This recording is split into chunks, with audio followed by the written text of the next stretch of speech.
Skip. I got to get your immediate reaction to this. What did you make of it when you heard Earl is expected to sign with Houston? Having a bad stretch. Yeah, you are. It just made me sick. I glanced at my phone yesterday. I was talking to my wife, Ernestine, and I saw the headline, sources say, Earl Thomas to Texans. And I said, oh. And she said, what's wrong? I said, Earl Thomas. She said, who? I said, Earl Thomas. She said, I thought something was really wrong.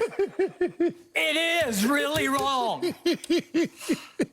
On back-to-back day and night, I had to watch two teams really miss Earl Thomas. The first was my Dallas Cowboys back in his old stomping grounds in Seattle. He would have changed that game. I believe you know that he would have changed that game. He would have made one or two plays that would have saved the day and put Dallas in position to steal that game at Seattle. I believe that last night, if he had still been a Raven, he would have made a play or two that would have saved that game from getting out of hand the way it did. I believe that he would have made a play on one of those two deep balls. I don't know exactly how strategically, but you know and I know he just has one of the all-time noses for the football.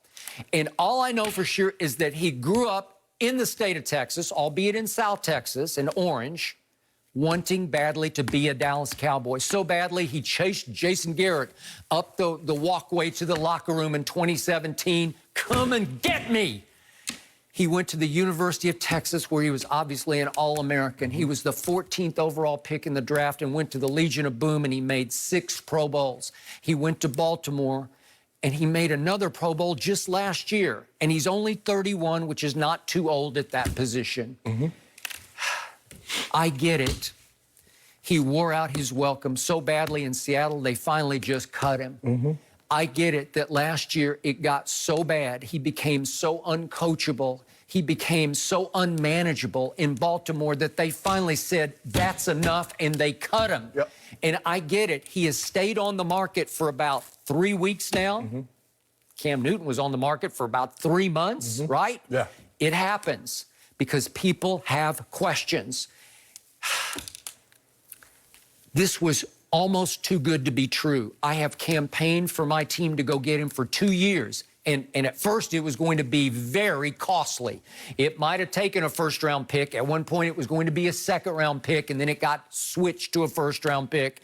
But the point was, all of a sudden, it was a no-round pick. It's for nothing. You can just sign him to the veteran minimum with some incentives because he would love to finish his career with the Dallas Cowboys.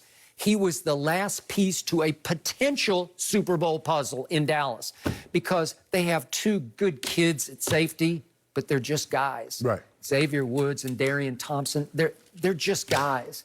Earl Thomas is a difference maker. He is a game changer. He's a ball hawk. He's a free safety who makes plays and changes games. And I just believe he would have changed the one Sunday, and I believe he would have raised the level of the whole defense. They don't have an Earl Thomas on the defense. There's not one guy Shannon Sharp fears on that defense except maybe Aldon Smith because he's coming back to life. I think the thing is, Skip, is that you're right. He used to be a difference maker. But the thing that he could do is because before the injury started robbing him of some of his ability is that he could take chances. And because he had that speed, he could make up for it. Well, he's still taking those chances, and he doesn't have recoverability, and it's harming his team. That's what got him in trouble. But I remind you, he did, maybe it's just on reputation, but he made the Pro Bowl last year. Well, Skip, when you go 14-2 and your defense is ranked very high, something's right. You're going to get a lot of guys going to the Pro Bowl. Skip, I don't think the Cowboys are making a mistake. I think Bill O'Brien realized he's on the hot seat, and he's trying to cover up from that horrible trade that he made giving up DeAndre Hopkins for a second-round pick and David Johnson. So he has to take these chances. Skip, he's on the hot seat. They're over. He has no choice but to do this. For the Cowboys, Skip, and here's the thing. Earl played in the Seattle system for a number of years. Skip, they don't really disguise. They line up in the coverage. They play single high safety. They play single high safety lurk. of what we call robber coverage. They were just too talented to disguise. They didn't need to. But now, Skip, people disguise. I know Mike Nolan. Mike Nolan was the linebackers coach with me when I got to Denver. So I know him. I know his system. He likes to do a lot of disguising.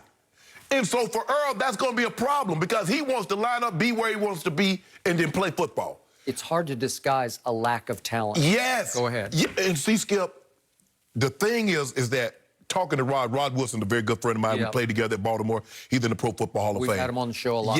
Yeah. Skip, the thing is, he's like, as I got older, I couldn't take the chances that I could when I was younger because I can't make up for that. So now I have to study tape, be where I'm supposed to be, and make those plays.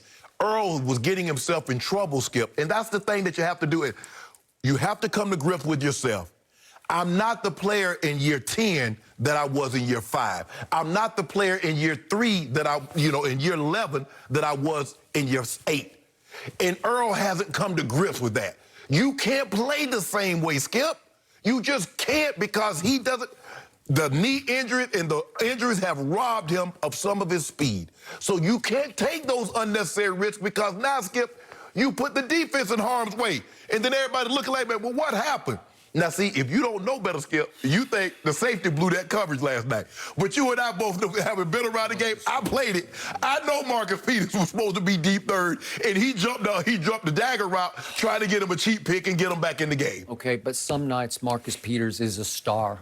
Yeah. If he guesses right, he will hurt you. But everybody is not going to be able to read it like Mahomes. He'll get somebody. I got it. The problem with my Cowboys is we don't have Marcus Peters at one corner or Marlon Humphrey at the other. Those are really good players. Yes. I know Marcus has got some issues going on, and he'll clue and blow it. But still, Earl did benefit from that because he had two star corners, like Pro Bowl corners. Skip. See, here's the thing. When you got Cam and you got Sherm, you can take some chances. Because you got guys that can cover for you.